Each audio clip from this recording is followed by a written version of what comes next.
Yeah, yeah, yeah. Hey, Lorna. Hey, Antoinette. Oh, look at all my favorite people.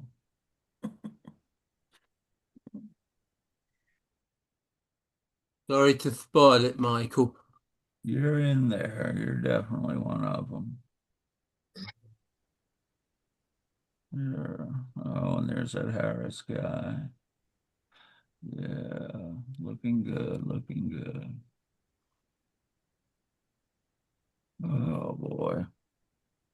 Indeed, oh boy, I'm gonna have to put a lot of new faces on my collage tonight, man. Yeah, that's great. Good evening, everyone. Hi, Richard. So, It's down there, Margaret. Yeah, Sounds like he was an old-fashioned dial-up internet it there. does. Yeah. Somebody still got the modem thing. Yeah. Sharon Elliott. Haven't seen her for a while. Hey, Sharon. hi. Yeah, yeah. Don't you use a tin can on a string anymore, Michael? I do, but Right. it only goes as far as New York. All right. Yeah, Margaret, you got something weird happening. You got budgies there, Margaret and Yeah, you may Bulgaria. need to like go Bulgarian out and come budgies. back in. Yeah, I would say go completely out and come back in. Right. I should have printed this off bigger, but let's go. Oh,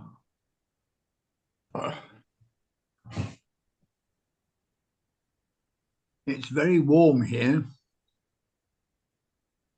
yeah, yeah, it's You'll pretty be pleased nice. to know I've just put my shirt on. I thought I would do you that honor, Yeah, putting I my pretty shirt much on. yeah, I pretty much only wear shirts when I'm on Zoom. Yeah, It, yeah, it it's snowing in Warsaw, Richard. Well, you'd only see my shoulders, wouldn't it's you? 74 here and nice and sunny, typical Denver. What goes on below the table stays below the tables. Well, on Tuesday, we finally had our greenhouse erected in the back garden. I know And this. when he was putting the shelves in, having put the glass in, obviously, we had a thermometer in there and the greenhouse got to 50 degrees. Poor chap working away there. So, Mm. That's the Yes, thing. I saw that on Facebook. I think it was Fiona's, wasn't it? yeah, Yes. yeah. Yeah. I'm just seeing everybody on Facebook. You not changed your name back, Michael. I told you no, how. I haven't. I'm like, I don't even try and deal with I, technological it's stuff. easy. It's easy now that your probation period's over. Oh, it is? Okay. Can I just check, is the sound okay now? It's Yeah, you it's sound great now. Yeah, right, thanks. Yeah, oh man, that's great. Yeah. the birds are flowing. Or they might be in a pie. Could be, yeah, yeah. Yeah, Count them. I have no idea what was going on there. Hi. Um, I'm just eating. I'm just putting it on mute. What happened? Somebody had sound and just went out. Who was that? Well, I'm showing my son's name on this computer, and I don't know why my name is not showing up. So I'm not Newman. If you go to the I'm top, Jacqueline. I if, don't know how to change this. if you go to the top corner of your picture, you should see three dots. And if you press Okay. on those, it'll offer you various options, including changing your name. Oh, Yeah, rename. at Okay, the great. bottom it says rename. Okay, there we go. Thank There you you so much. Okay. So That's it's the his first time I've problem. seen that happen. Yeah. So he'll just be you next time he gets on. That's better. Okay, thank you. That's quite a change. It's very different. Yeah, I had to do it because Donald Trump had been using my computer, and I thought I'd better before I came on an event like this. I thought, it wouldn't look good if I had Donald Trump on my name. No. That's a given.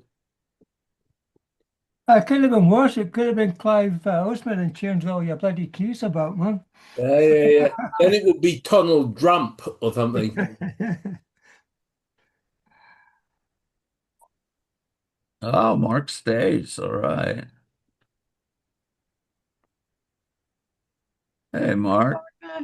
Hey, Michael, how are you? I'm good. Missed you last night, but Yes. misses several Hi, people. Mark.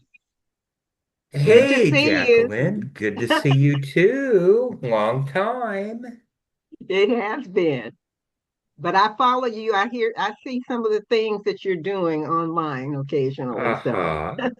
Okay. The algorithms have not made me entirely irrelevant after all. right.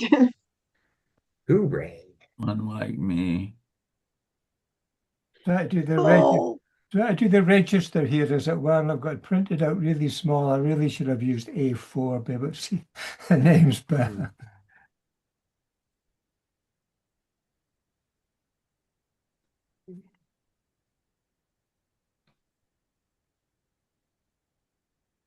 So I'm still waiting for my copy to show up. How many actual poets are there in the book? Um, I've pulled out about 150 or something, just the usual 150, Oh my God, that's so 154. cool. something like So that. this could basically take all day, this Yeah. thing, depending on how many of us show up.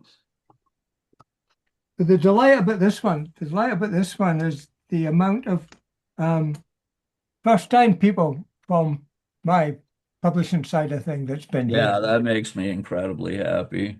It's got it up to, for those that don't know, I've been doing this sort of thing since 20. 2020, thank you. And عايزة I've done, I think أنا عايز 780 different people have been in one of my books on my online هنبقوا كلكم magazine. Finn, can I just Hello. mention Fiona's just walked in the door, so if you got that email I sent you earlier, ممكن ignore. نبقوا كلكم Right, okay. Oh, Adam. Put me on whenever. Tell them I've got a bag of elderflowers. I'm making elderflower cordial. Yes, Jeff is there telling me come هنبقوا بزوبري No, Jeff isn't here. Jeff Cottrell's زوبري coming كبير to see us on Tuesday because he's performing at our أنا London. اللي جاي أدقك افتح بقك عشان أنا زوبري كبير. Wow, this is getting to be Oh, pretty that is, but already. been muted anyway. Yeah, he's with me. He's up in Aberdeen just now. So Right. he's doing my gig tomorrow afternoon. He just sent me an email. Do you want to do karaoke after it? I hate karaoke, but he's a guest. What am I going to do? Yeah, I'm not a big karaoke fan either. He's coming down to do a word at the fountain in Walsall on Tuesday. Yeah, I only do karaoke if the thing has Velvet Underground on it. But he decided to stay in Aberdeen to see the sights of Aberdeen rather than Walsall, and I just can't understand why. Well, you haven't been to Aberdeen. That's why you don't understand why. I have. My nephew lived in Aberdeen. He was married in You got Aberdeen. married there. Yeah. So yeah, it's slightly granity. It's changed probably since then. It's a bit of a shithole just now, to tell you the truth. So there's nothing. Well, he's a teacher there, so I hope you don't blame him. Well, Denver is not a shithole, so if anybody wants to come visit, it'll be wonderful.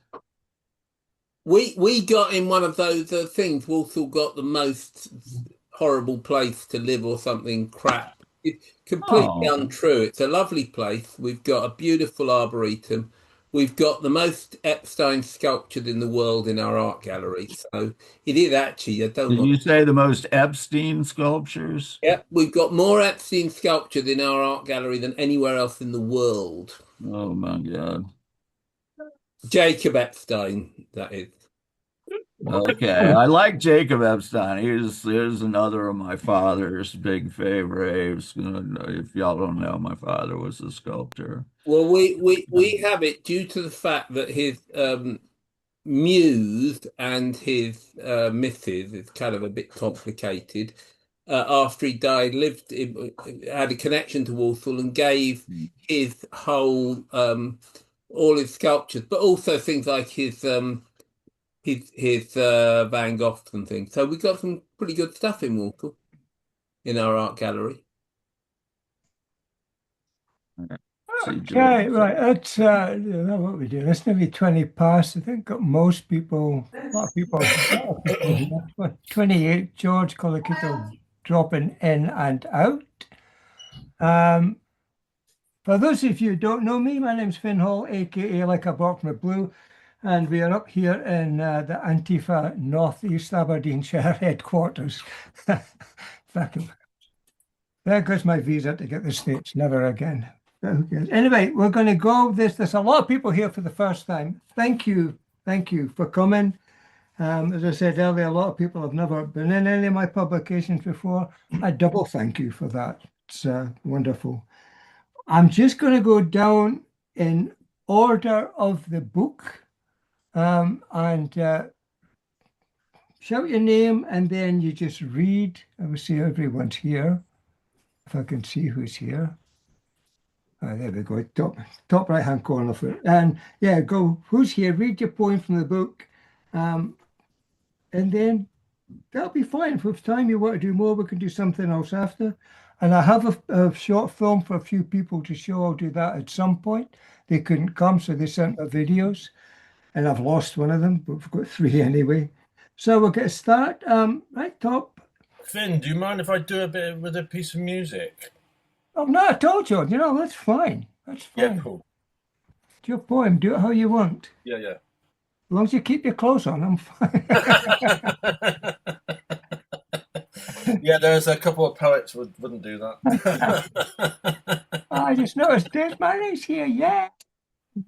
There's man. Long time no see, buddy. Just one thing there where it says Chantal Hardy. I'm not Chantal. That's my daughter. I'm Alan Hardy. So just well, I gather that we've had a gender name wrong already in this thing. So you're the second one, Alan. All right, okay. Well, just get excuse me. You mute yourselves during the reading in case any extraneous noises like coughing. And we just get to start with Sebastian. He's got to read his poem.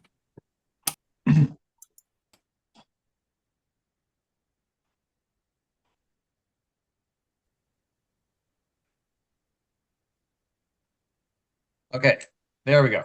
I was trying to unmute myself. Thank you for having me on, Finn. It's always a pleasure. My name is Sebastian Duro Russell. I'm the author of Burning with a Blue Flame. And my poem in These Poems Kill Fascists is called I Die, You Die. There is a Panda Express near end of the rainbow. A man sits, begins his midnight moonlight sonata. With just lone lull of ocean, a neon piano. Otherworld ghost genius who penned Desiderata. Adorned white suit, crooning ethereal Bowie serenade. Stasis, black and white images before sound. Flickering, shimmering crescendo, screen parade. Graceful landing, gloved hand unto still ground. Berlin, baby, they loved us there. In damp darkness, gentlemen wore black leather, polished fox hunt boots. Golden leader for new wave, wrote Underground Press. Radium silver dancer paraded his slutty little glasses. You were worth saving, my mainline street junkie, smoking like a badass, mysterious Detroit teenager. A funeral for friend, ashes to ashes, funk to funky, CBGB's pub crawl over broken glass, gimme danger, zipped bondage gear, punk plastic body bag, tresses shade of magenta, Columbia, and riffraff. Die young, stay pretty, wasn't that time's jag? Our masterpiece is written, immortality said. The Berlin Wall, metaphor of escape's imprisonment, gone forever your sequin dress, my jaunty top hat, eye monocle, clear view of depravity's banishment. Pink triangle decorates table, ransacked intellectuals flat. Warsaw ghetto, striped pajamas, moving boulders, prisoner shirtless tandem, whisper history's birdsong. Tell me how spectral I was, my youth still smolders. Let me rest underfoot, solid as earth's headstrong. This duet eternal, though no one gets out alive. I carry your memory through diaphanous centuries, playing your melody in my soul, fragments survive.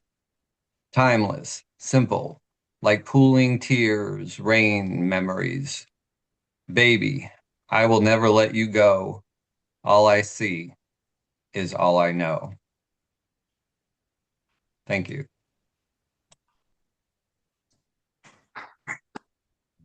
Wonderful. Thank you. Thank you. And now, Margaret.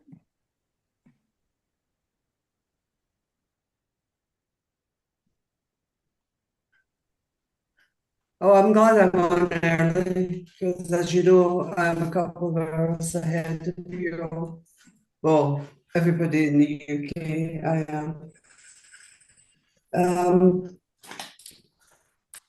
So the poem that I sent for this book is called The Time of Monsters. Asleep at the wheel, bumping along a highway littered with warning signs, we doze through roadblocks, partitions, apartheid laws, pretending all was well. Despite screams in the night, we deluded ourselves.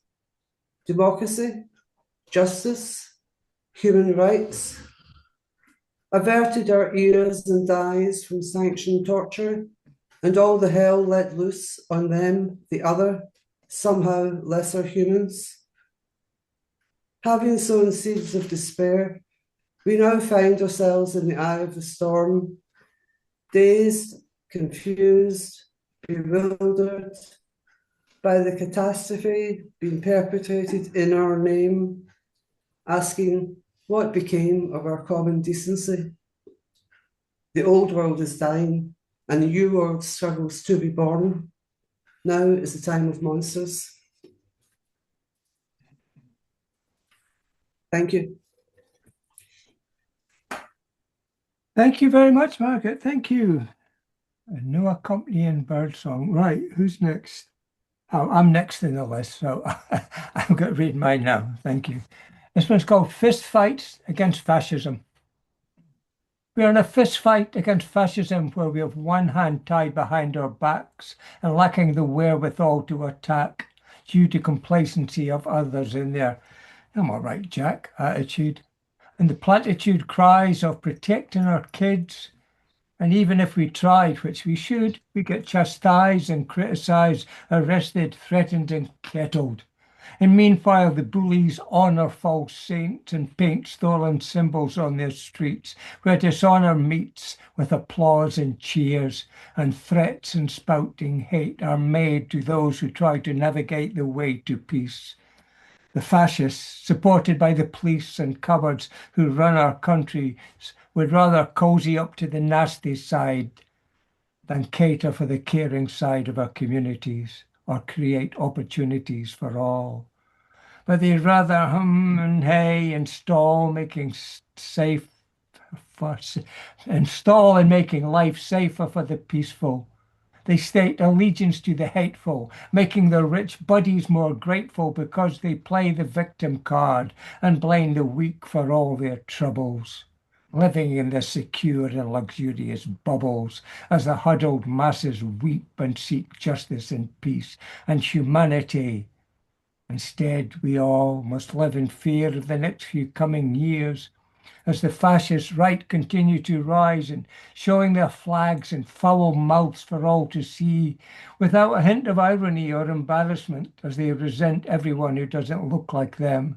And we must continue to be the voice and face of reason, as the treason of our governments, both nationwide and local, refuse to be vocal and speak out against the vile lies.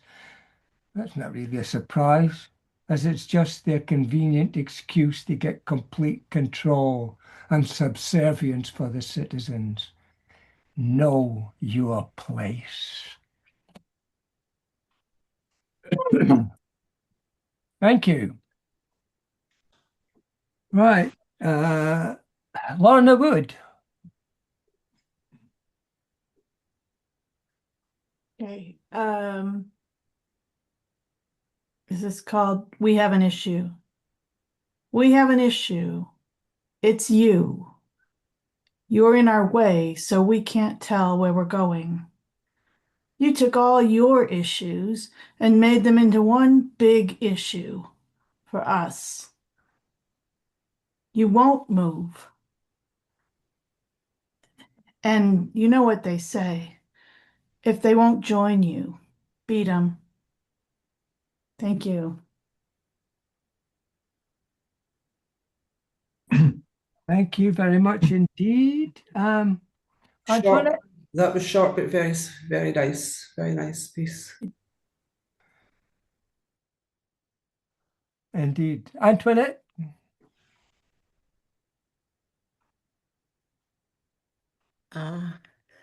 I don't know a lot of you, but I'm really glad to be here and have my poem in this anthology.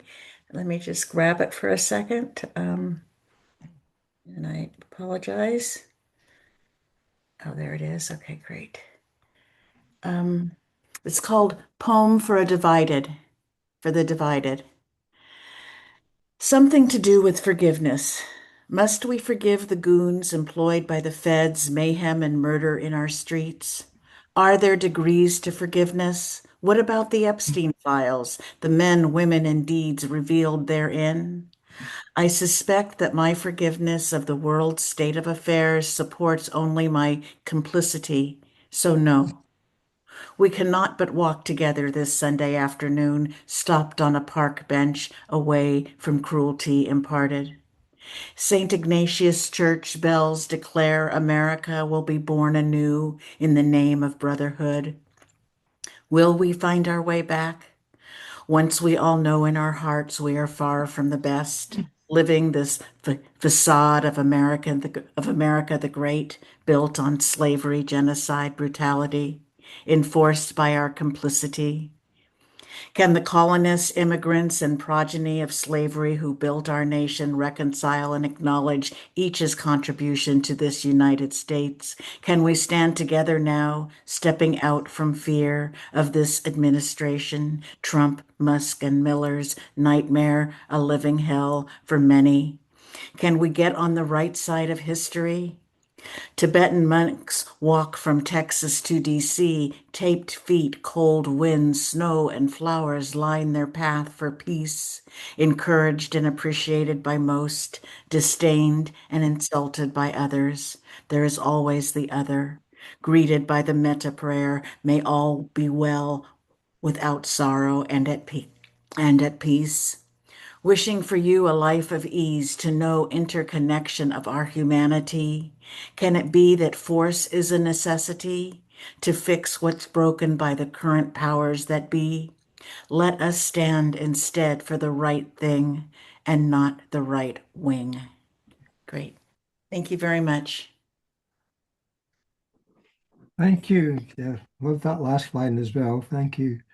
All right. Jacqueline.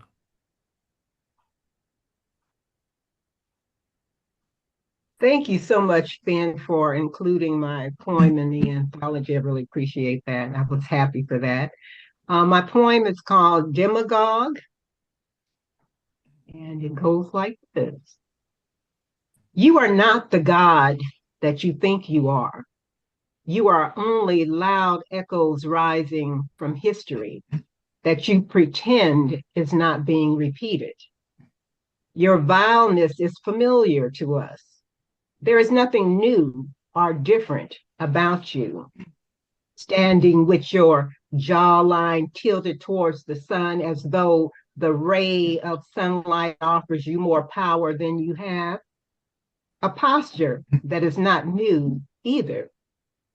You stand coated in lies, dressed in manipulation.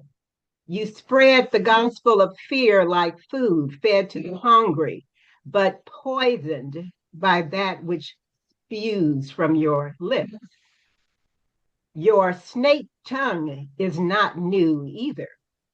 You draw upon the words of the dead. Quiet down. Sorry about that. You draw upon the words of the dead, recycling their hate like flames while pretending not to know their history of defeat, swallowing their arrogance whole, living in the shadows of ghosts that screamed while dying.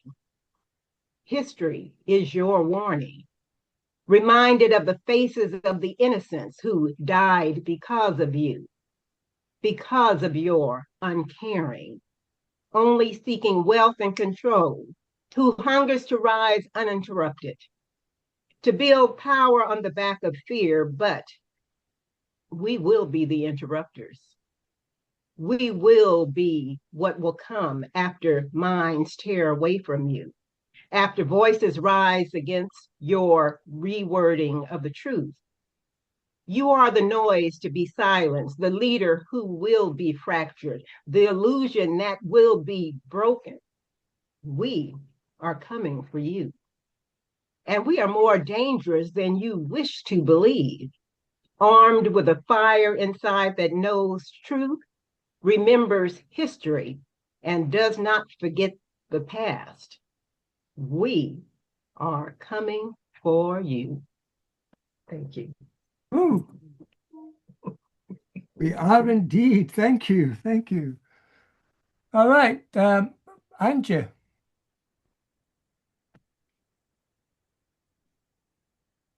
I recorded my poem.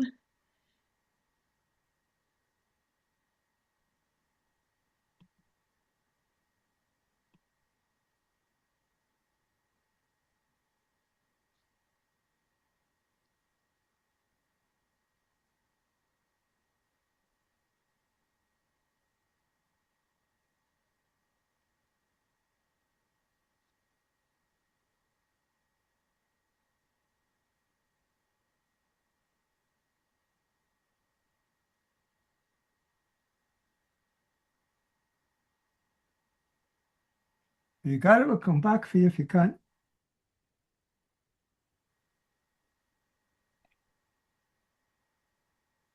Can you hear me? Yes, we can hear you. I said I recorded my poem.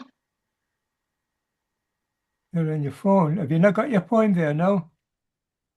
I can share my screen if you want. I send you a video of it. Yeah, sorry, I lost it. I got the video, but I've lost it. I have no idea if it went. You and Mike Faulkner sent one, and I can't find it.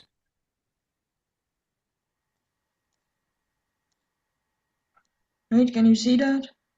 I can see your screen, share screen, yeah.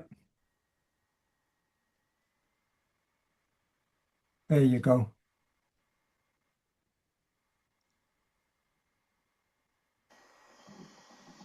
Earth thoughts. The world is changing. Yes, it is. So fast. Really fast. Are we ready? We talk a lot about so much. We need actions.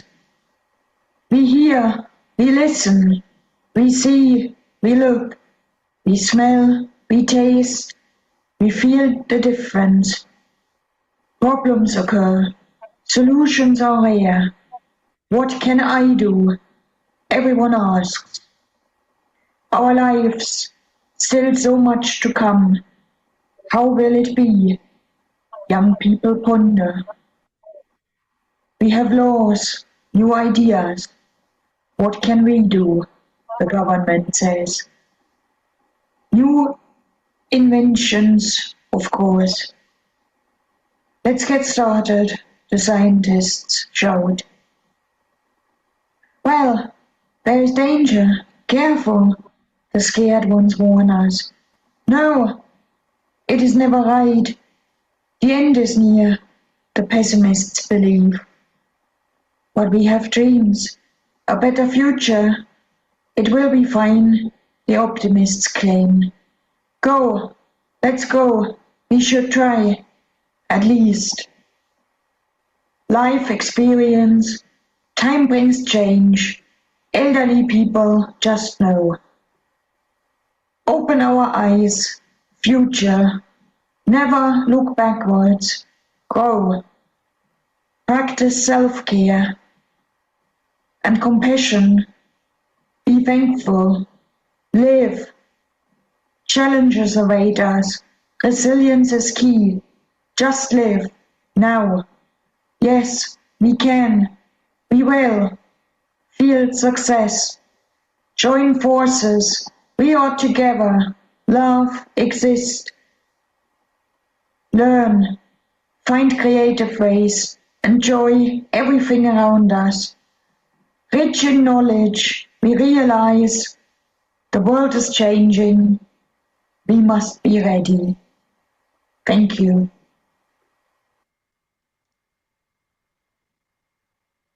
Thank you. I'm glad you had the video because I have no idea where I put it. Thank you very much indeed, Anton. Thank you.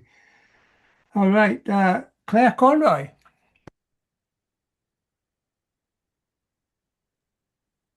Hi, Finn. Thank you for doing everything that you do, and especially inviting us to participate and share today. My piece is titled We're Lost in the Sauce. I wrote it for my local creative resistance. We're lost in the sauce. Flavor overload. Overwhelmed. We can't taste one. We're lost in the sauce. Venezuelan oil and trying to buy Greenland, tasty distraction. Adds ingredients daily to the pot. He stirs spoonfuls of deceit. We're lost in the sauce. Minneapolis and Maine, American shame. Drown the bitterness, rinse it off and add water. Sprinkle some lies in. There's no umami. Only bitter and sour and salty, no sweet.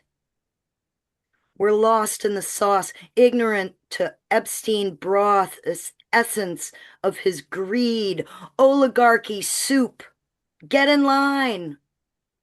We're out of bread and brotherhood too. Rubles, rubles, yes. Can our pennies be worth less? Just you wait and see. We're lost in the sauce, stirred up by a pedophile. It's worse than we knew. A cross that we bear while defending our neighbors from the fascist mask. Cowards hide their face behind a badge with no name, a blameless paycheck.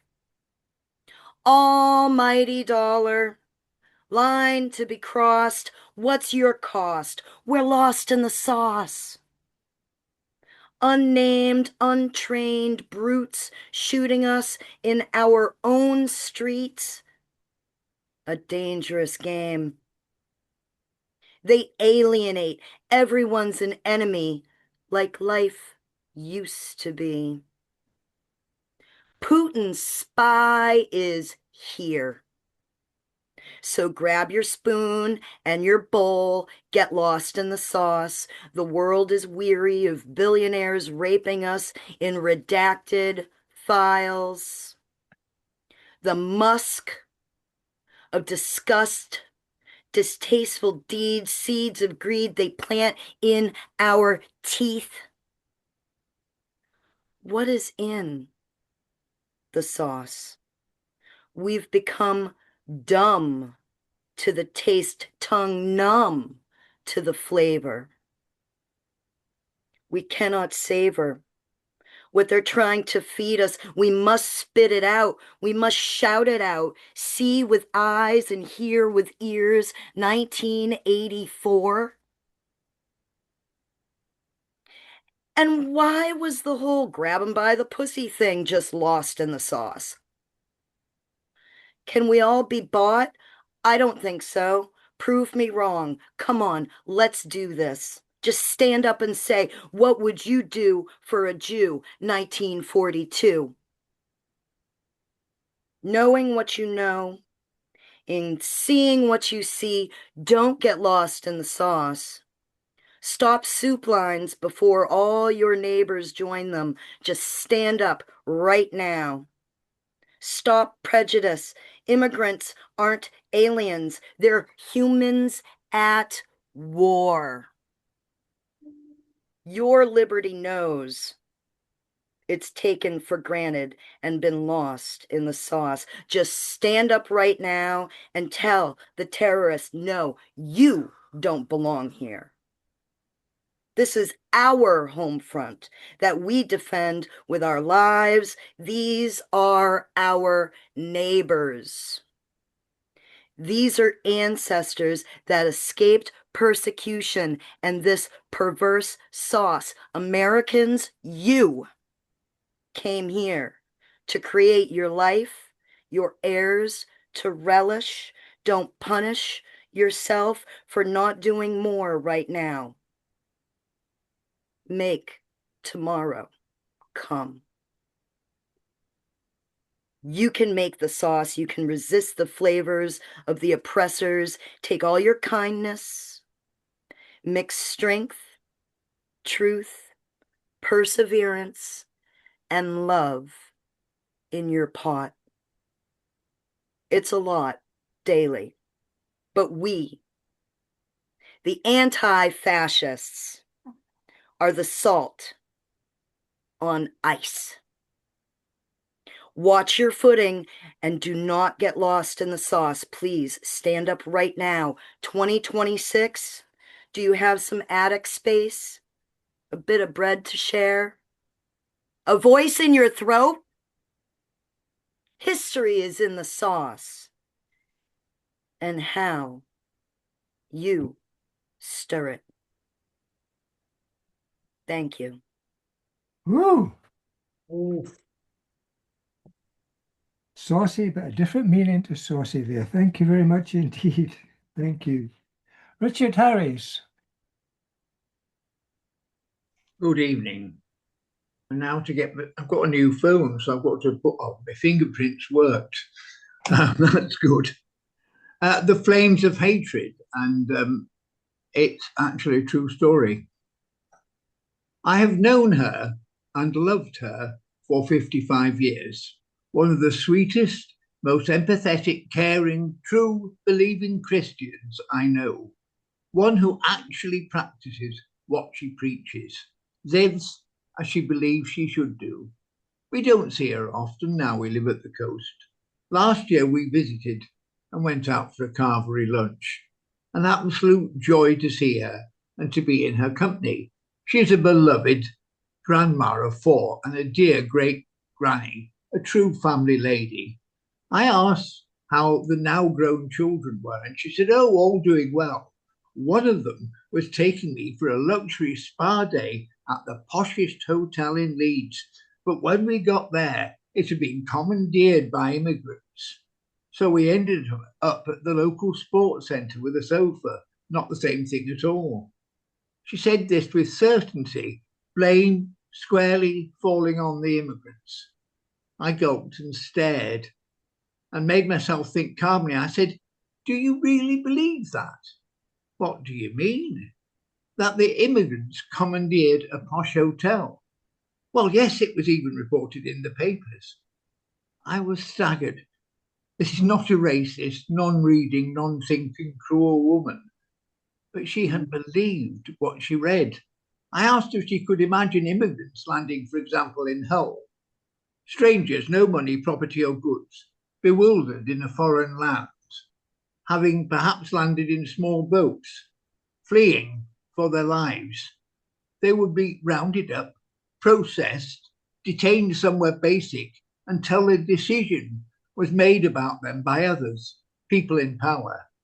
No set of disorganized, traumatized refugees would look up a directory of Leeds hotels and claim the poshest for themselves and take it as their right. No, they would go exactly where they were told to, where it was organized for them to be. The decision would be made either by local or central government. The fact that the poshest hotel with a spa, which I am quite sure would not be made available to the new residents, was chosen, was made deliberately to cause annoyance and alienation from wealthy and prominent citizens. There are thousands of hotels all over Leeds. This choice was spectacularly made to attract negative press and to cause resentment and hatred, division. My friend sat there and you could see her thinking she is reasonable and caring, and having thought about it, agreed with me. Now she is a decent, caring woman. That is how she had reacted, having been fed lying propaganda. It is easy to see how the right-wing bigots, fascists, use misrepresentation and lies to fan the flames of hatred. Thank you. That's one of the things I love about putting this book together was the different, I know we all write differently, but the different angles we took to go at the such a volatile subject, you know. We've even got funny, humorous poems as well, and that's all we got to do it, fight it with however our words come out of our mouths or pens or whatever. Thank you, Richard. All right, Gerald. Thank you, Finn, and it's great to be in the book, which has my copy I have here. So just to say, I don't often say much just before reading a poem, but other people have had this experience at the moment. You hear the news, and then you hear kind of false good news. And this is kind of my begging for some good news that is really good news. And it's called News Cycle. Shall I weep when I hear the news? I cannot change the news I hear. If I weep when I hear the news, will the news I hear change? Or will I just weep for nothing, weep for my own weeping's sake? Tell me some news that doesn't make me want to weep. Don't make up the news just so I won't weep. You who make the news, who made the news that makes me weep. Make me some news that takes my weeping away. Make good news. News of children you will not kill, of food you will not deny, of medicine you will not hoard, bombs you will not drop because you've decided to make peace with those who cannot make peace without your say-so. Give me that news. News that the God you believe in is genuinely believed in, behaved like. Turn to your God of love. Then give that love to those you refuse to love because you refuse to live with your neighbour. Even let your neighbour be your neighbour. Even let your neighbour live at all. Let me not weep at the news anymore. Change the news and end this war. Thank you. Pete. Fabulous. Wonderful. Thank you, Gerald. All right, where we go now? To Aaron Murdoch. I think we're on. Yeah, right. Thank you very much. Thank you very much for the opportunity for publishing us. The title for this, it was inspired by the second woman to get shot by ice, even though plenty of them have died in camps. But we have not mentioned about. The mind is the prejudice triangle, amaze your friends. A ballet of three, a triangle, and it's made everything all manageable. What's happened, how it's reported, and the reader's prejudices. You've seen first aid, you've learned safety, you may not care who invented, but you instead swear by its system. Heat, fuel, and oxygen. Remove one element, nothing's happening. Primal fear of flame, survival trained, seek warmth and breathing most of all. But it's the modern world. Three elements have evolved: incidents, information, and prejudice. Enough for a symphony of conclusions. In the beginning was the word, but these days it's just grr. What is there disturbed the illusions and how things have devolved?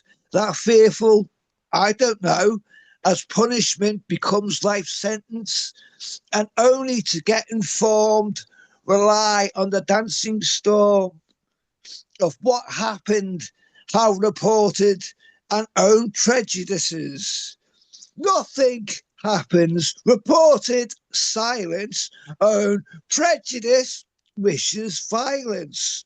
Something happens, reports, ignore, own prejudice, ask no questions. Something happens, report suggestive, own prejudice fills the rest in. Too tall, too small, too rich, too poor. Sorry, forgotten. What's the question? History reports of doing nothing of all to be done of creating perfection. Instead, what happened gets report, no questions of the sort. Highest on powers of taught, prejudiciation. Thank you very much for that. And sorry about my voice, got a bit. I didn't do any vocal warm ups before I came on, but that's all right. Thanks very much for your time. And it's a great. Thank you. Thank you. Thank you, Aaron. Thank you. Yeah, the girl went fine at the end anyway. It went with the angle of the poem. Thank you. Valdez. Hello, thank you. Can you hear me? You're fine, yep, thank you. Oh, okay. The name of my poem is Black Bloom Rising. Unscored, unpermitted, inspired by Coretta Scott King. Not the crown they envisioned for me. No throne, no gold. Only a room where the music stopped mid-breath, the air still holding the shape of his voice. And the silence kept in time. They called it order. They always do. You learn quickly how to stand when the world is watching, how to hold grief without letting it spill past the measure, without letting the ribs betray what they carry, how to keep the hands steady even when they remember what was taken. My husband, a voice that refused arrangement, cut from the score as if the ending could be corrected. The nation did not shout. It adjusted, a tightening of rhythm, a pause held too long, a silence placed carefully where life once answered until absence begins to sound like design. And still, I stood, not because I was broken, but because breaking had no permission here, no language allowed it to be named. Children at my side, their small hands learning what the body must carry when history leans its weight without apology. I wrapped grief around them like a second skin, taught them how to breathe inside a room that preferred them quiet, that measured their voices before they spoke. This is the strength we name for ourselves, but it is also discipline. the kind that keeps the voice from rising too soon, the kind that survives by listening for what cannot be said and for what has been removed. I am not their dream. I am what remains when the dream is interrupted, stolen, and refuses to end. A bloom through pavement, fed by what was buried, not erased, roots drinking from what history tried to steal. My hands that struck us wanted silence. The system that followed learned to perfect it. No chains, just timing, just language careful enough to forget the body to make distance feel like dignity. Just laws that arrive quietly and leave no visible bruise, only a narrowing of breath. But the body remembers. It remembers the rhythm beneath the imposed one, the pulse that would not be conducted. It remembers how breath returns after being held too long. My power is not survival. It is refusal. Refusal to let silence be mistaken for peace. Refusal to let order be mistaken for justice. Refusal to let the body forget what it carries. Some dreams survive because they are protected. This one learned to walk out of step, unscored, unpermitted, refusing the tempo meant to end it. And still, it moves. The end. Thank you. Thank you. Thank you very much indeed, Valdez. Here we go now. Go with George.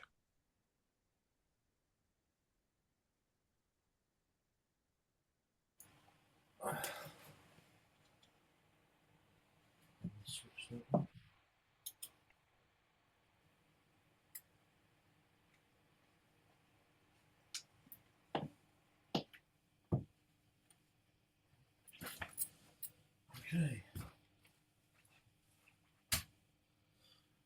Thank you, Finn, for letting my poem be involved. It's called Spirals of Inaction.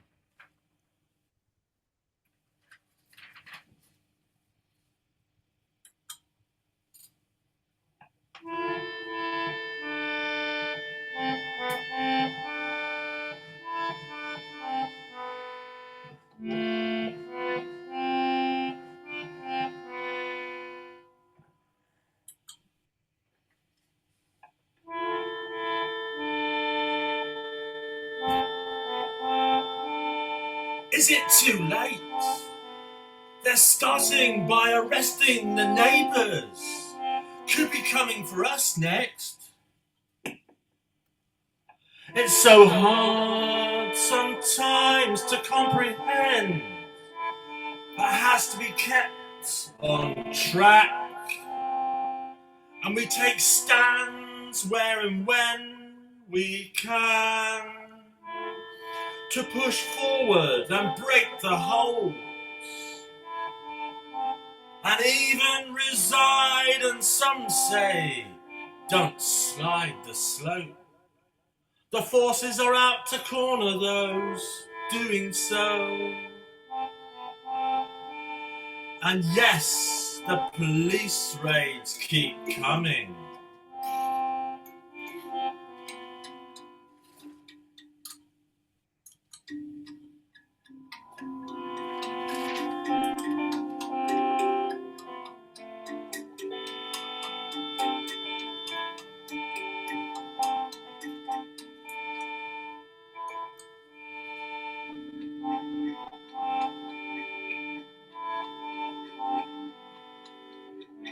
Arresting the ones pushing non-violent actions, subverting tech to move another agenda,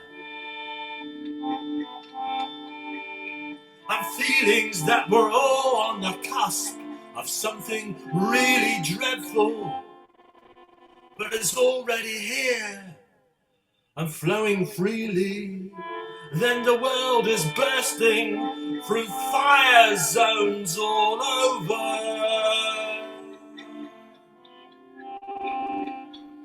And so much in these times, I want to hold some kind of hope in the new realities and my brain is bursting and rushing, and we as humanity have to hold steady the rock action line, and we can sing some kind of harmony,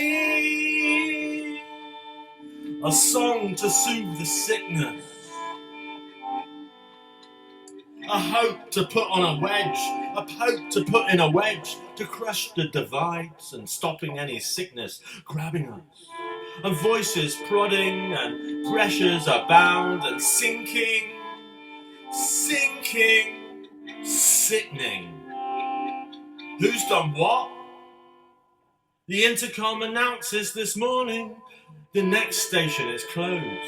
Mechanical breathing rail and spirals of inaction. And it will never surface, some say. Saying that and then never hear. Really? Well.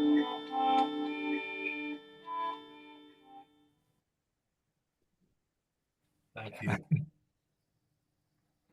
Ivor Cutler is alive and well. Thank you. Thank you. He's a big inspiration. Yeah. But he should be to everyone, I think. Absolutely.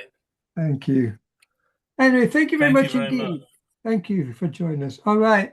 I'll be cheeky here. Chantal Hardy, you take the stage now.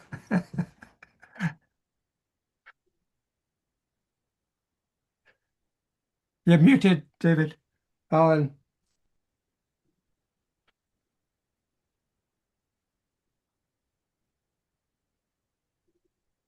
You're muted, Alan. Okay, you can hear me, yeah? Yeah. Yep, okay. Anyway, thanks, Finn. Anyway, so the title of the poem is Purpose.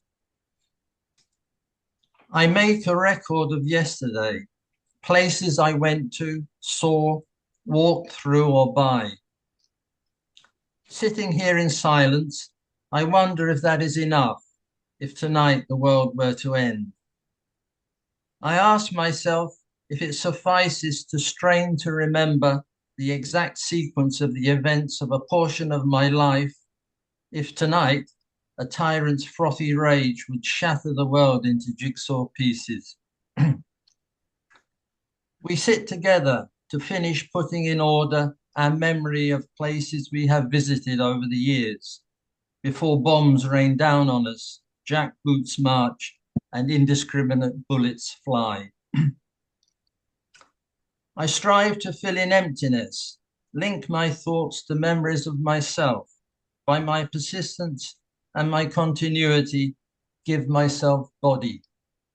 Will that save me from being catapulted out into the void of space, hurled into fathomlessness, further and further from outlines, glances, corners, edges, whose hardness I touch and feel like the cut of a knife? I wonder if my escape into a morass of images, like sliding on a sledge down an icy hillside, careering down a mountain slope, is enough to counter non-existence. Will we complete the remembered sequence of our visits to cities, bits of countryside, and waves crashing on beaches in time for the detonation of the universe? There we go. So, name is Alan. Alan Hardy. Chantal is my lovely daughter. Thank you very much indeed, Alan. Thank you. Thank you. All right. Neighbour, Joe Walsh.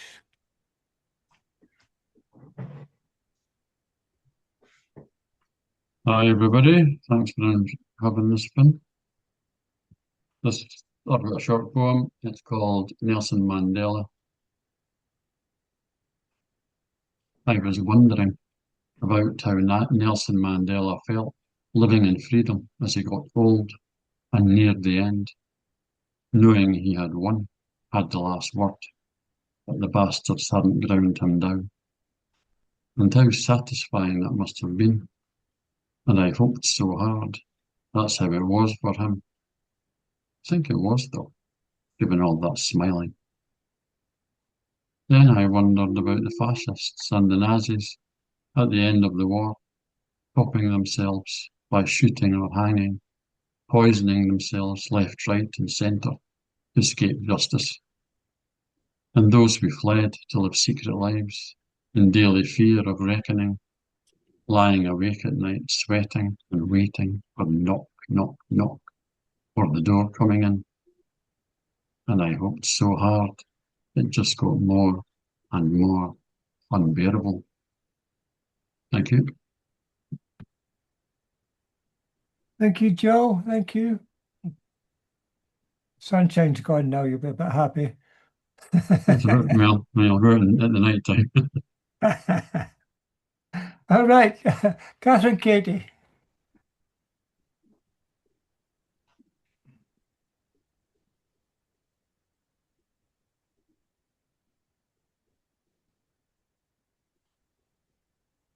Okay.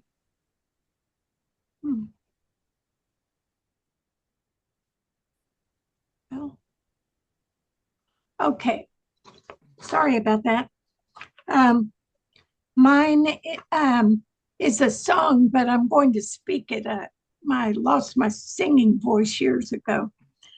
It's called Arraignment Day in Georgia, with apologies to Brooke Benton. Awakened in my boxers, I ain't no Bobby Soxer when I get the call. Arraignment is appalling. Now my lawyer's calling. How can we stall?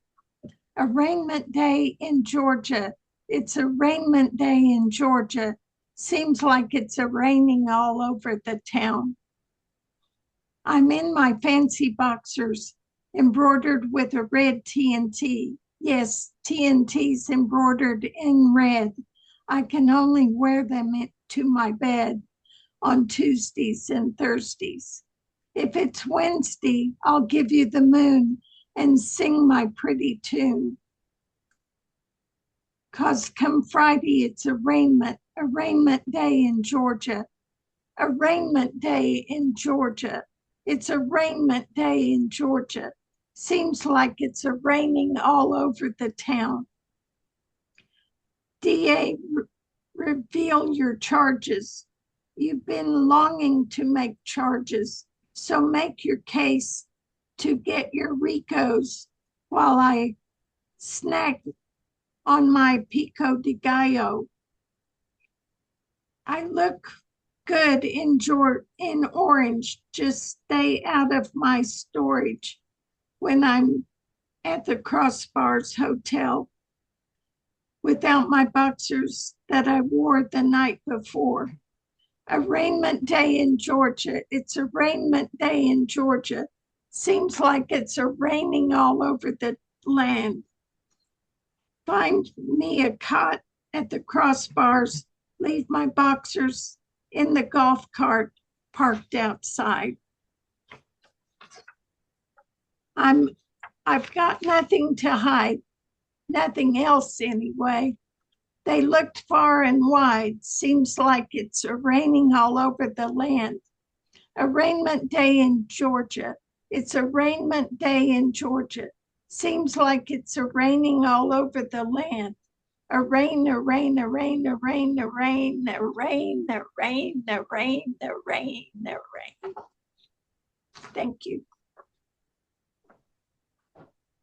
Thank you. Thank you very much indeed. Okay. Sorry, this one. We are going to welcome Scott Young. Thank you, Finn. My name is Scott Young. Like you said, I'm a retired teacher, taught poetry to children for 34 years. This piece is called The Last Verse That Nobody Knows Blues. From California, this land is singing to the New York Island, the blues. 12-bar field hollers ring from slave shack blues. The smoke rises in Mississippi juke joints, foot stomp on the downbeat, bend the E string on pawn shop guitars, of Bo Diddley boxes, shoebox made on a worn, slick shotgun porch blues. The heat rises, Cigarettes burn in neck strings. Old blues is played with eyes closed, with black cat bones on the edge of a swamp, with too many gators in the no moon night of the backdoor man sneaking out blues. It's part of a CC rider doing a free ride. It is King of the Delta blues man teaching us to play slide on a flat top blues. The fog rises. We hitch with Woody. See San Francisco wail the blues, singing the tap, tap, tap needle of homeless sidewalks, singing that somebody's little girl turned walking the midnight sidewalk. Want a date? Got some shit blues. The sound rises through the F holes. We walk the line of ramshackle, heat turned off, housing of absent fathers moved out, moved on, of halfway houses, of safe houses, of crack houses, of a factory set up to fail the huddled masses without a house blues. The flag raised to the screaming silent blues of Walter Reed teaching heroes how to walk on one leg. It is the blues riff of yearning to breathe free. It is the grade school children learning God shed his grace on thee for the first time blues. It is the foot stomp on the downbeat, the tap, tap, tap, slap on the cracked guitar blues when we are still humming the tune, eyes closed, but have forgotten the words. Thank you. Bravo. Thank you very much indeed, then, Scott. Thank you. Thank you. Thanks for joining us. Okay, here we go. Sharon.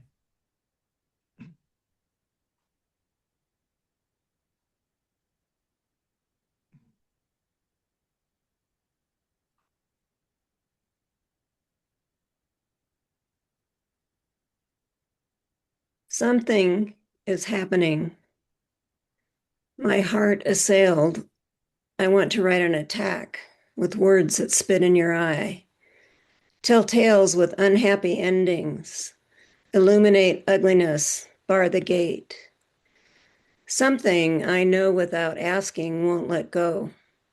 Won't give me the key to the back door. Won't let me look for venom in words that will always see snakes.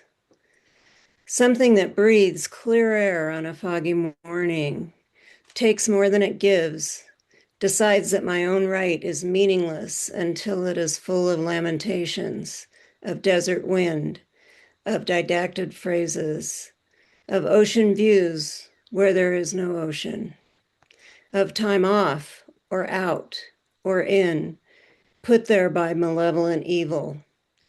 I am constantly exhausted, longing for a world change, a sea change, realizing to do battle, I must choose it. And for that, I have a megaphone, a small knife, a machete, excuse me, a hat, and sunglasses. Thanks. Thank you very much indeed. Thank you. Thank you. Carolyn Thomas.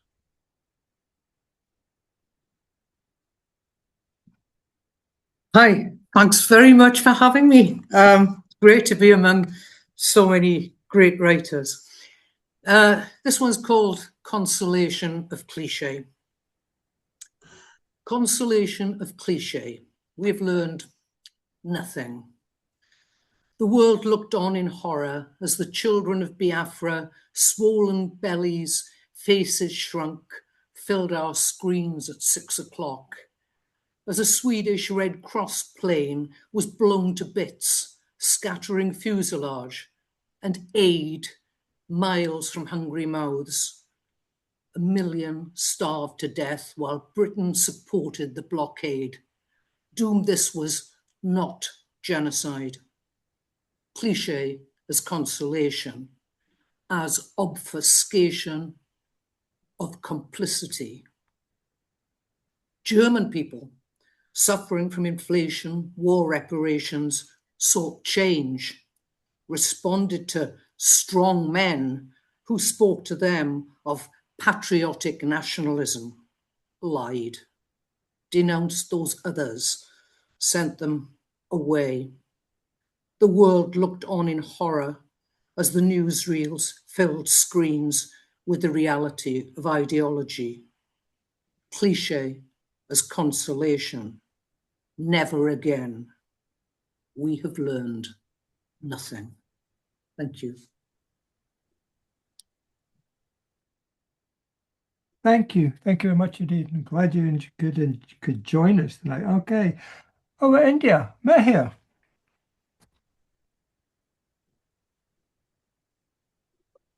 Okay. Am I audible? Can you hear me? I can indeed, Mahir, yeah. Okay. So my poem is called Millions, and it's written for Trump, Netanyahu, and others of their ilk. Your days on earth are numbered. 5, 50, 500, 5,000, 50,000, but not more. Not all your millions and billions and trillion dollars can prevent your date with death. Nor can you carry dollars into the afterlife. So what will you leave behind? Dollars, houses, cars, gadgets, golf courses, more? And what will you carry? A million curses of the millions you cast into misery. The babies you killed? What did they leave behind? Skeletal bodies, dismembered limbs, lifelong scars. And what did they carry? Innocence. Millions of blessings from millions around the world. Continue your butchery. Your time is not far. The millions you killed will be your nemesis in the netherworld.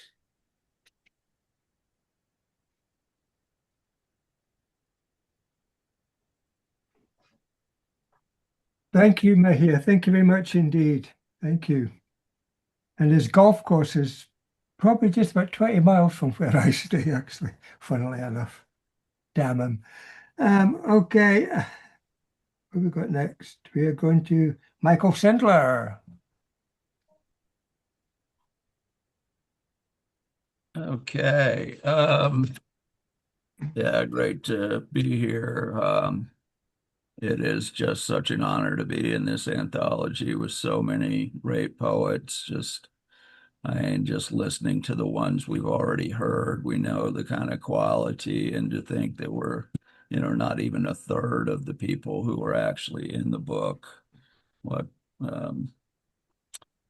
yeah, it'll be great. I'm going to do a short one. It's a triolet, so it's by nature short, called Saving Grace.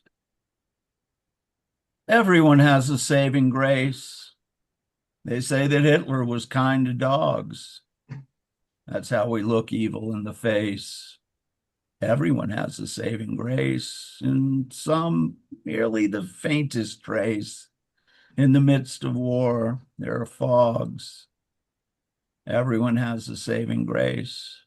They say Hitler was kind to dogs. Okay, thank you very much. Thank you, Michael. Thank you very much indeed. Thank you. All right, Fiona. Hi, everyone. Thank you. And thank you, Finn, for putting this together and for this evening. It's been amazing. I just want to give a little bit of context for my poem. For the last year, I've been organizing counter protests to a bunch of Nazis who've been yelling at hotels because they don't have anything better to do. And it has been sometimes 2 or 3 times a week, mostly twice a week. But we've managed to touch wood. We've managed to grind them down so that we haven't had any for a couple of weeks now. We'll see how that goes. But Lana Robertson is one of these people. And this was written on Easter Sunday. So this is to Lana Robertson on the holiest day, 2026. And what did you do with your Easter Sunday? Day of resurrection and relief, of a child returning to his mother from the darkest lands. Day of second chances, which are always miracles. Did you find the people who starve for that impossible hope? Did you ease their grief? Did you soften your heart so a lost friend could return, hands still bleeding, but held out nonetheless? Did you mourn the children whose third day never comes, who remained silent behind an unmoving stone? Did you turn to the outcast, the one so used to being shunned she knows not to turn away? Or did you stand outside a fucking hotel, huge silver cross on show, screaming slurs at the stranger your savior told you to welcome? Thank you. Thank you.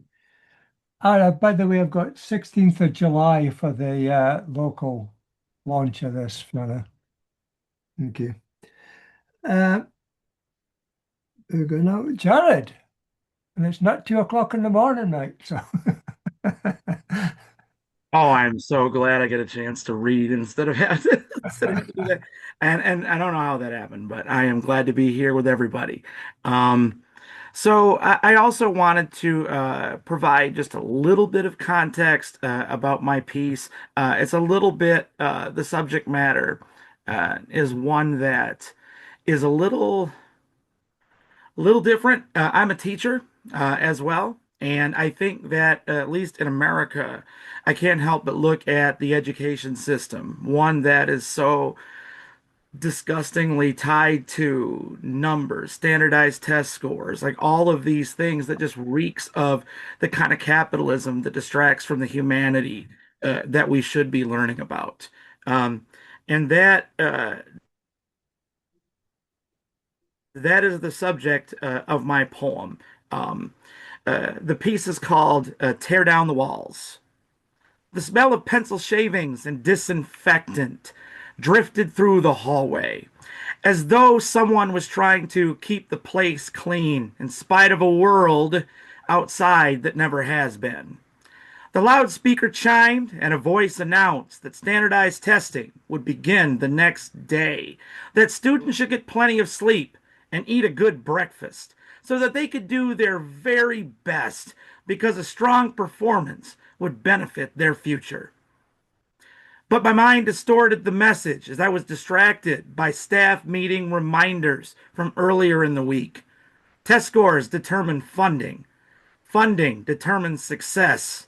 Success determines everything. The next morning, I avoided eye contact with everyone, hoping it'd hide my frustration.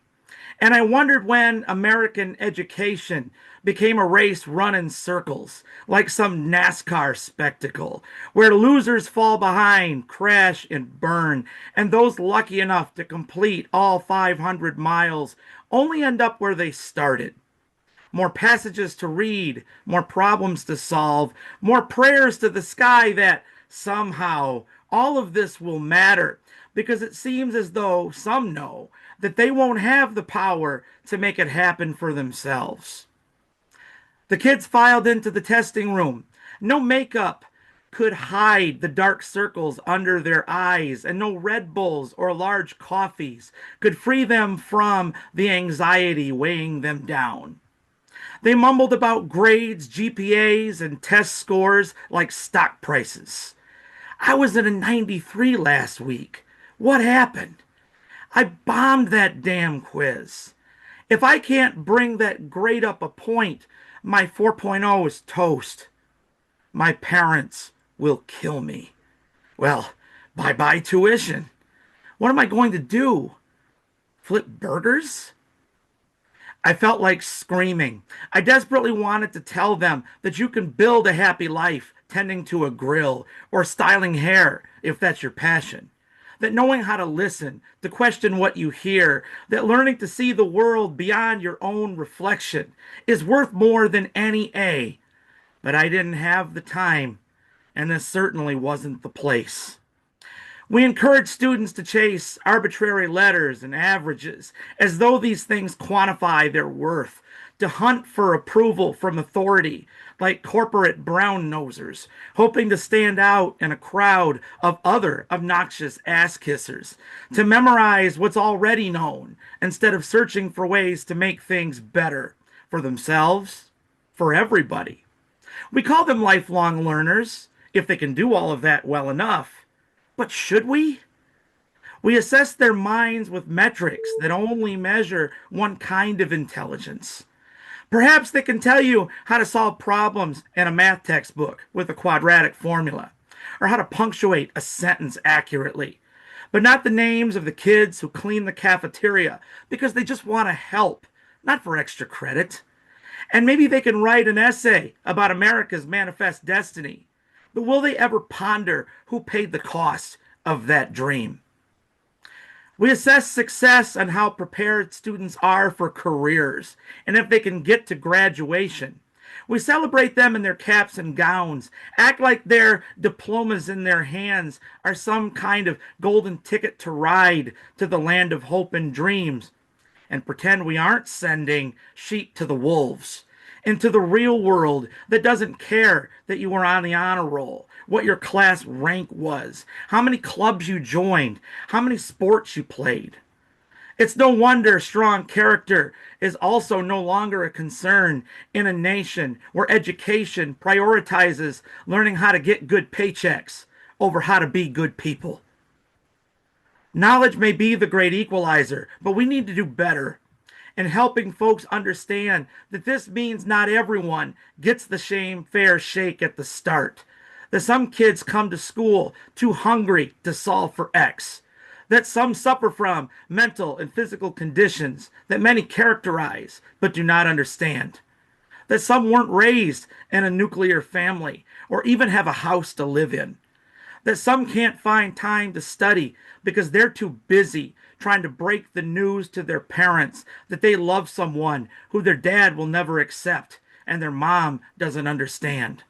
That some can't focus because they are unable to stop thinking about how they were made the subject of a racist joke on the bus, how they were told that boys don't cry even after an exceptionally hard day, or how they were embarrassed in front of their peers by a teacher because their skirts were just a little too short. And that all of these things can lead even the best and brightest to fall short of expectations. We lecture that all the hard work will level the playing field, but if we're not teaching humanity, that other people matter as much as personal performance, it's no wonder that we lift up the A student, even if they don't need to pay attention in class, since they were blessed with big ability and private tutoring funded by their parents' even bigger bank account, over the C student who worked their ass off for it without family or financial support and still managed to help their friend through the loss of a loved one, or the time when they had to fight to find a reason just to keep going. When only one of them gets the opportunity, the praise, the recognition, when young minds realize that empathy doesn't help your grade point average in the same way that privilege does, it's no wonder these days that selfishness trumps selflessness. The individual desires trump community needs. One day, I hope we will tear down the walls that enclose the space where we use rubrics and resumes to evaluate someone's worth, where we teach that the power of a polished smile is greater than that of an honest heart, to dream big as long as it's conducive to a profitable business plan, that total points matter more than potential and intangibles, and that the American spirit is about competition, not cooperation. Then, from the rubble, we will construct a sanctuary with tables instead of desks, where kids collaborate to create a better world that we all deserve, where numbers have greater value, or names have greater value than numbers, where all are seen and respected despite their differences, where failure isn't punished or ignored, but studied, understood, where profits aren't the only indicator of accomplishment, where lending a hand to help others keep from falling behind is honored more than a gold medal, where they work towards finally achieving the American ideal, a place where all voices are heard, where everyone truly gets to dance, where we understand that no one wins unless we all win, a place to stand together. Thank you. Damn. Excellent, man. So glad you got to hear you read it as opposed to just the video as well. Thank you, Jared. Wonderful. There was a program on the radio today, and apparently there's got to be 1.5 million young people leaving school, colleges, unable to get work because there's no jobs for them at all, you know. It's terrible. I remember at an age you could leave school, you had choice of jobs, you know, go wherever, good jobs, bad jobs, but now there's not even that. Anyway, thank you very much indeed. I will jump in the queue a little bit because Andrew's phone battery is dying. So we're going to Andrew Martin now.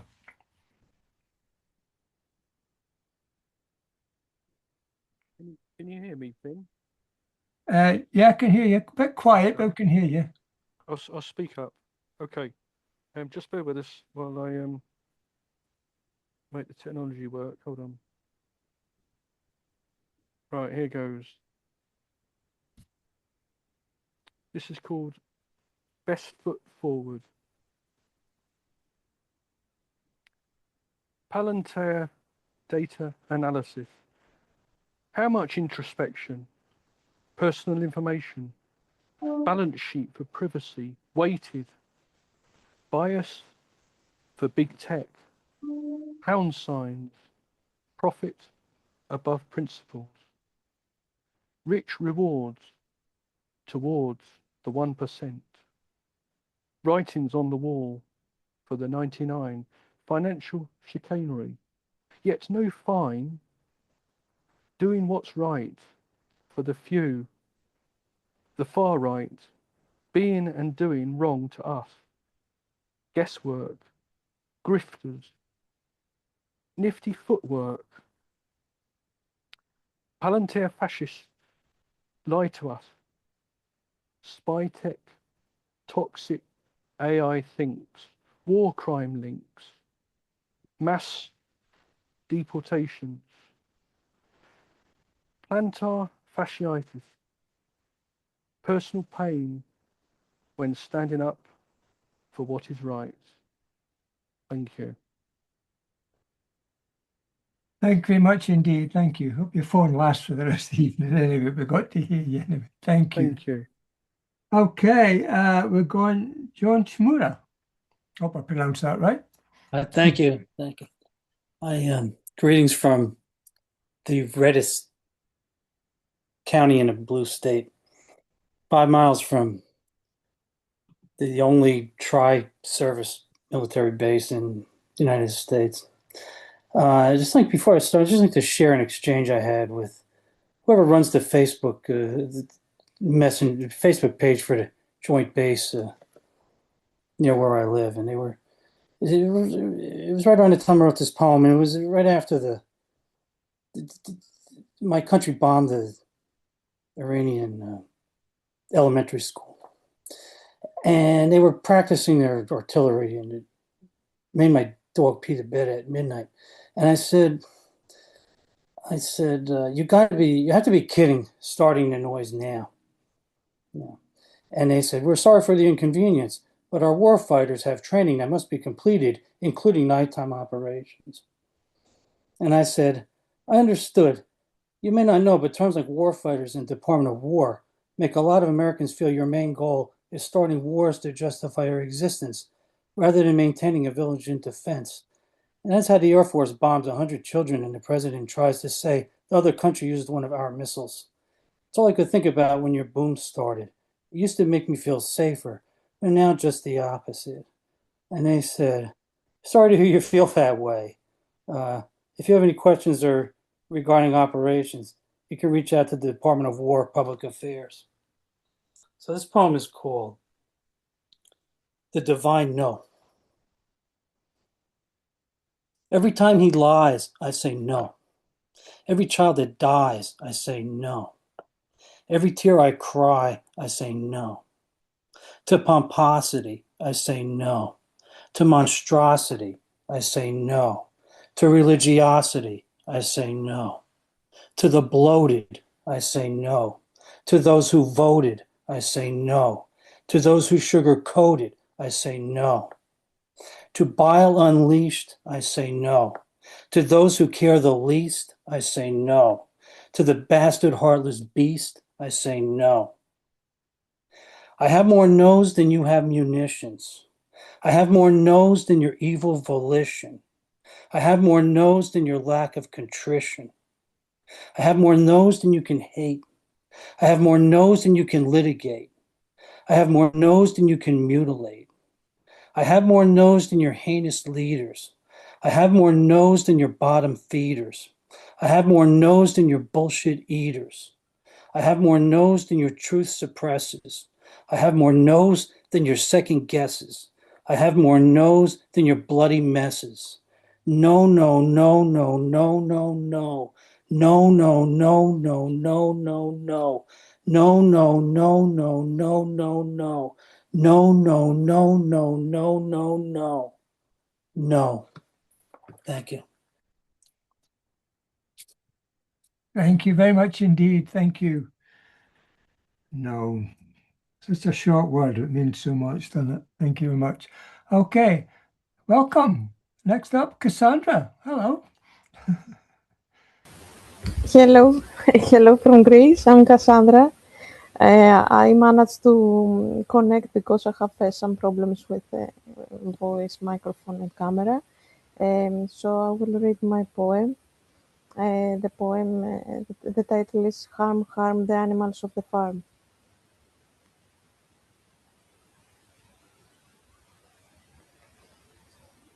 First time I saw the invisible fence, it was to protect us, the farm animals, from the territorial wolves of ego.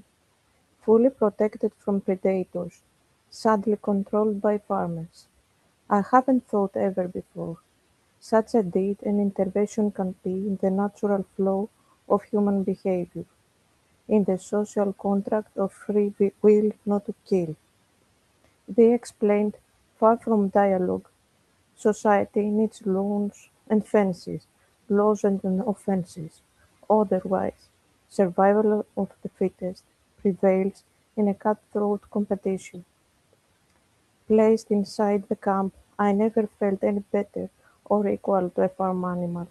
Outside, wolves set our lives in sterilized hives. Farm suppression, repression, and we missed hard our fathers, our mothers, both husbands and lovers. So something savage started to grow inside. Stamped animals with serial numbers, with correct proportion of food and water. This is not a life. This cannot be our life. Thank you very much.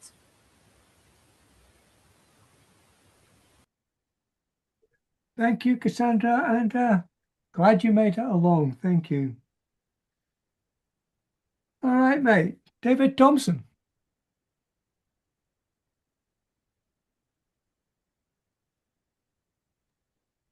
We don't know each other, Finn, except by email.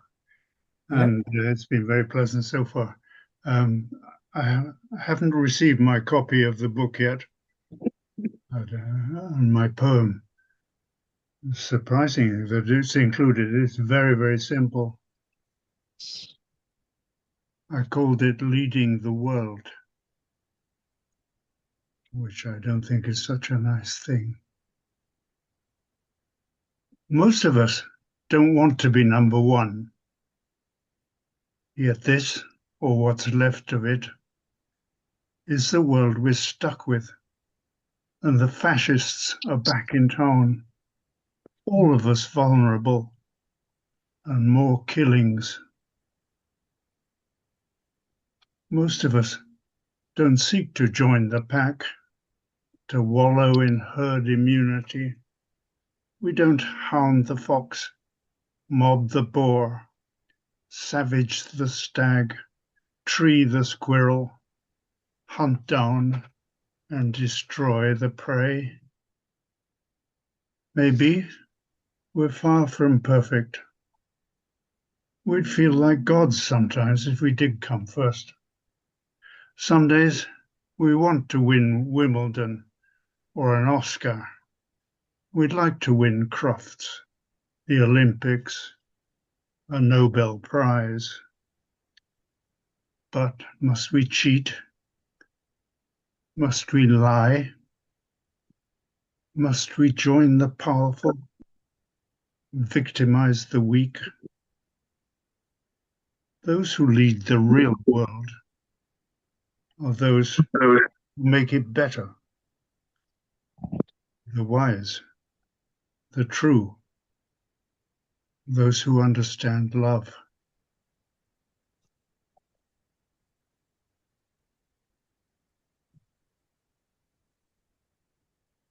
Thank you, David. Thank you very much indeed. Thanks for joining us. Thank you. Sorry, I'm losing track. No, I think I go Aaron Wright. Hi there, Finn, and thanks for publishing me, and hi everyone. So, this machine wipes out fascists. So, everyone, I give you the spectacle of bubbles. These spherical miracles, these soap-sudded marvels, are they really nought but empty thoughts floating about? Let us look closer. Imagine if every bubble drifting through this room was a rotten opinion, a sneer, a slur from each crummy cur, an anonymous insult in a comment section, a red-faced rant beginning with, I'm not racist, but a posting from another mouthy troll, digging for England as they crawl back in their hole. Pop. Imagine if each floating orb was a hate-filled headline, a spiteful tweet, a conspiracy brewed by fear of foreign food while shoveling down korma so rich and sweet. Pop, pop. Imagine if every bubble here was a fascist certainty. Books would be banned, borders would be closed, flags would be waved, and people should know their place. Well, I know this. People like us have voices, have laughter, have music, have poems, have outrage, and we have ridiculous bubble guns. And sometimes, my friends, ridiculous bubble guns are exactly what the world requires because hatred likes to look solid, permanent, steel toe capped, marching in a straight line. But hatred is thinner than soap skin. One touch and it bursts, one laugh and it bursts. One song, one chant, one kiss, one poem, one act of kindness in the face of a clenched fist, and it bursts. So when the miserable bastards gather, all bitterness and banners, a right bunch of spanners, all bile and borrowed slogans, and pound shop flags they wave with swagger, I say this machine wipes out fascists. Each bubble you see before you is one bigoted opinion burst, one prejudice punctured, one hateful thought at its worst. Hop, hop, hop. So rejoice, my friends, in these tiny rainbow revolutions. Because joy is resistance, laughter is resistance, and sometimes the softest things in the room can make tyranny look utterly ridiculous. Pop, pop, pop. Thank you. Thank you very much indeed, Mark. Aaron, thank you very much indeed. I just some of that video before, it was wonderful. So I'm glad to see that. Videos on Facebook for that. Watch him perform it live, walking about amongst popping bubbles in the audience. Thank you. All right, we're getting down there now. Who's that? Mark Stitz. Mark. Oh, thank you so much, Finn. It is indeed an honor to be included in the publication and in this event.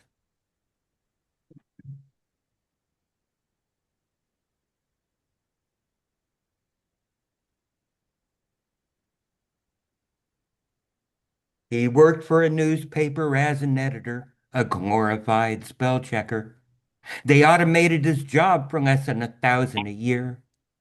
And now he bartends and drives school buses to make ends meet. They tell him there's nothing to fear. Times, uncertain times.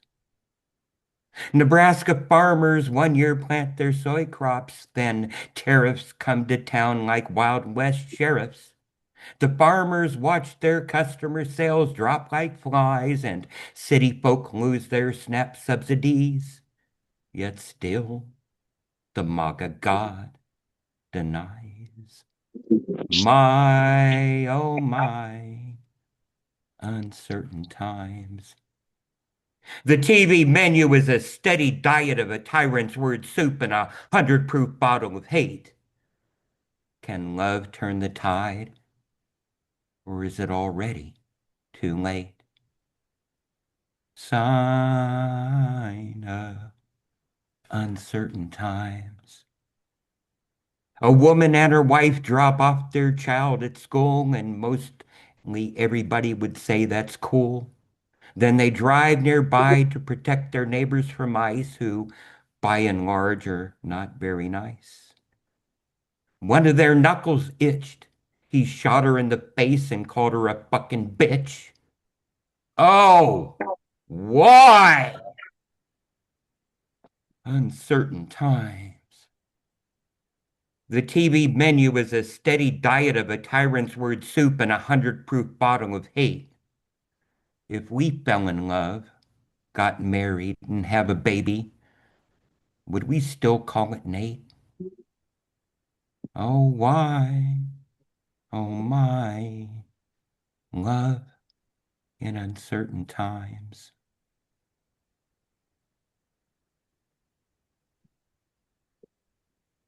Bravo, bravo. Thank you much indeed. Thank you.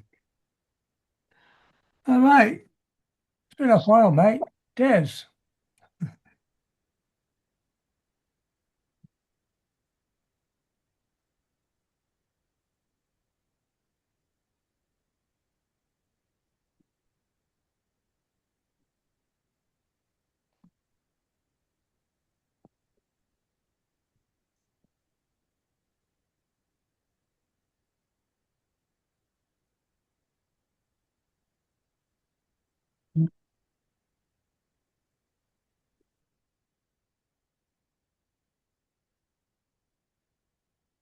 There's no sound coming through. You're unmuted, but there's nothing coming through. Maybe your headphones plugged in or something like that. I don't know.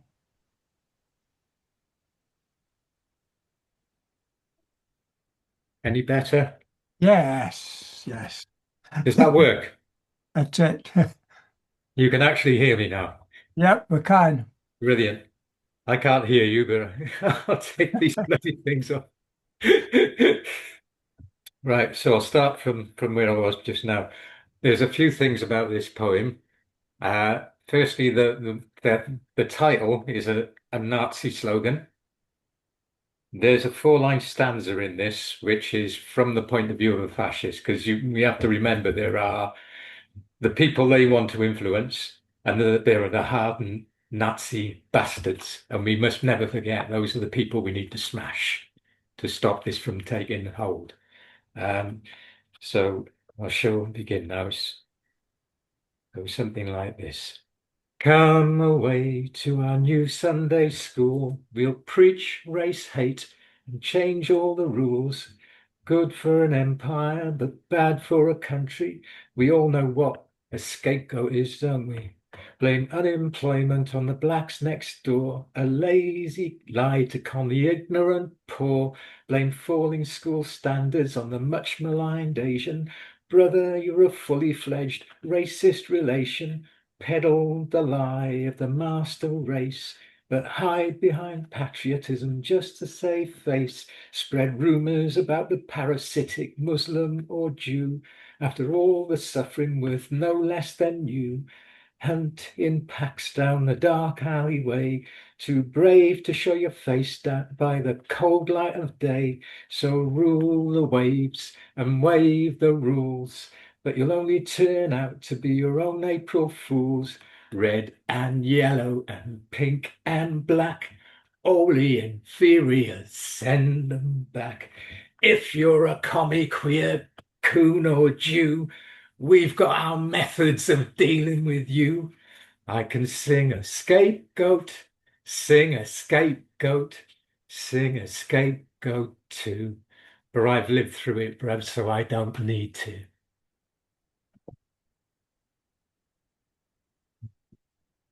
Yeah, man, powerful as ever. Thank you. Thank you. All right, we've one more. We sneaked in at the end there, and then we've got three more on film to show you. But we'll go. Edward Goat, hello. Oh, hello. How are you? We're all good. Thank you, Ben, for including me in this edition. These fascists kill people. Now, these poems kill people. Sorry. Anyway, this is called The Ice People, and it's written from kind of a science fiction point of view. In a way, it's written from a point of view of someone 200 years from now. It's called The Ice People. When we were children, we sometimes would have a hard time falling asleep. So my older brother would see if he could frighten me with scary stories. His favorite was the one about the ice people. The ice people, according to one legend, came from the north. Some people believed they emerged from caves. Some said that their bodies were like ours, but made of solid ice. When others told the stories, they were made of chunks of ice. Their faces resembled skulls, ice skulls. They would roam the streets at night, looking for naughty children to snatch up and take away, never to be seen again, ever. This was the favorite lore around campfires, so it was possible for the ice people to appear out of the woods and get you, even in the summer. They were impervious to heat. You weren't safe even during the day. Many children got snatched on their way to a game. My dad said he was afraid of the ice people too. At first, I thought he was remembering from when he was a kid, but he told me that the ice people patrolled the streets during the time his grandfather was a kid, during the time of the tyrant. He said, Dad said the real ice people worked for the tyrant. The tyrant controlled them like the flying monkeys I saw in an old film from 200 years ago. They would kidnap people and send them to places far away, never to be seen again, ever. I asked my dad, where did the ice people go? After the Civil War and the famine, the tyrant fled, and the ice people were stopped, at least for a while. But he added they could return at any time. Thank you very much. Thank you very much indeed. Thank you.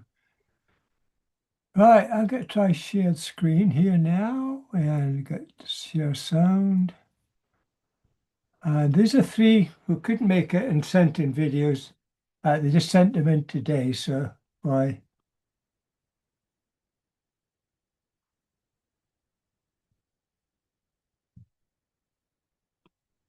Hi, my name is Karen Jenner Brewer from Abereron in Wales. This poem is called Bananas. Every time I hold them up, you need to shout out, Bananas! USA, land of the dreaming free, fell for a Republican pelican, and Donald was his name. Bananas! One dark day, they dissolved moral codes and let him run for president to bend laws as he chose. Oh, Clownishly criminal Donald Trump can swing his tongue like a golf club, so narcissistically self-absorbed. Trump, Trump, Trump, bananas! Pompously pumped up an orange gum, yet ringmaster at the White House. Truth and fiction forever entwined. Trump, Trump, Trump, bananas! Republican Party calling, oh poor Jane. Shh. To flush away compassion and rights on the road to big paydays. Bananas! Right by right. Women marginalised, with Donald leaking the masquerade as power glints in his eyes. Bananas! At his word, the chicken Supreme Court gave him total immunity, turning felony to sport. Oh, fascist delusional Donald Trump can bring the world to a death stop. So ignoble a hate-filled slob. Trump, Trump, Trump, bananas! Odiously oafish a cruel Trump. Americans on a knife edge. Cosmic horizon for minorities. Trump, Trump, Trump, bananas! Republican Party calling, oh pull the chain. Shh. To flush away compassion and rights on the road to big paydays. Bananas! Right by right, women marginalised, with Donald licking the masquerade as power glints in his eyes. Bananas! Republican Party calling, oh pull the chain. To flush away compassion and rights on the road to big paydays. Bananas! Odiously oafish a cruel Trump, Americans on a knife edge, cosmic horizon for minorities. Trump, Trump, Trump, bananas! Lost wax. The emperor dresses his flesh. The fat cat god king pimps his chiselled dog face to vulpine. His Brillo hair steel wool as tarnished as his iron will. No new clothes then. Only nakedness disguised, surface gloss smeared like wax into already broken stone. The empress, one step behind, marches, right foot, left foot, in his wake, reflects his look-at-me stare, sits in the podium moment, dead-eyed, as he sneers. In cold clay rooms, in private chambered nights, he rises above her, statuesque, sallow skin beneath a self-shaped suit, his misdirected body unsculpted, riven with the scars of fork-tongued utterances, every lie and twist his own unmeasured wounds, his own preposterous, glib pronouncements.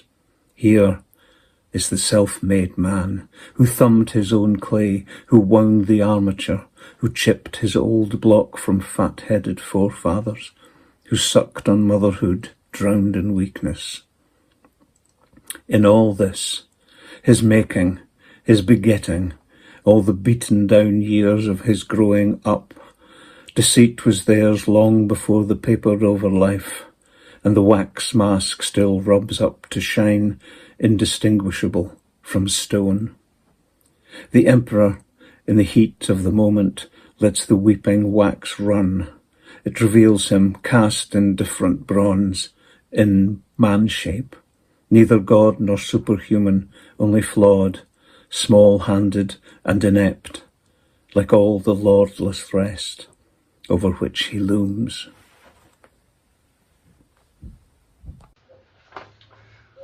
Okay, celebrating the launch of latest anthology from Like a Blot from the Blue, These Poems Kill Fascists. Here's my main contribution. Truth doesn't shout, it bleeds.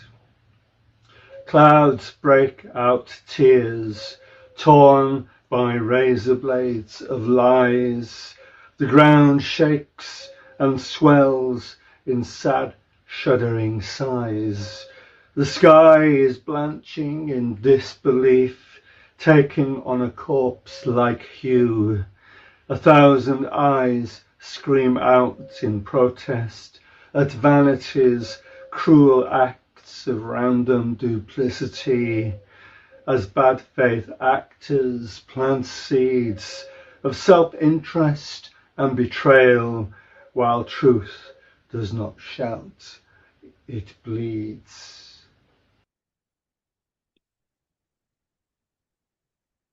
There you go.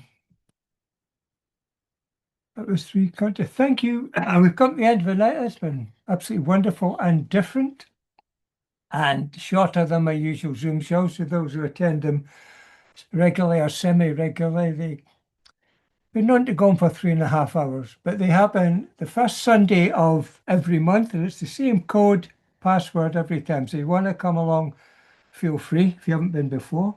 It's been wonderful. I've got no more plans to do any anthologies for a bit. I've done 14 of them in the past 6 years, so I'm stepping back a little bit. But I do every 2 months, 3 months, put out a free, some of you have it already, free PDF magazine, which has a different theme every time. So look out for that and join that. And I'd like to thank everyone. I mean, the 14 people that I've never been on any of my shows before, be it live or film or Zoom or whatever. That means I've now worked with, never mind publishing 780, I've hosted 572 of you wonderful people over 6 years. And I'd be crazy if I didn't. People say I'm crazy for doing it. I'd go crazy if I didn't do it, because it's what I have to do. Thank you very much indeed. Thank you all for buying the book or being part of the book and the third and final anti-fascist collection that I've done. The first one was it last year? And then I did the record-breaking one in 6 days when I put out the tribute to Ronnie Good at the beginning of the year. It started getting people in, and then 152 people, and 6 days later it was all published. I had to redo it because there's a few errors in the rush as well, but there you go. It's all good. Thank you very much. Thank you all for joining Thank us. you, Ben, for hosting it. Thank you. Bye. And for all your work getting the book off the ground. Thank you, sir. Thank you. Yeah, thanks very much. Thanks, everyone. Thank you. Thanks, Bye everyone. You all. Thank you. Everybody was Cheers, great. Bye-bye. Finn. Thank you. Cheers, Bye. Finn. Bye-bye. Thank you, everyone.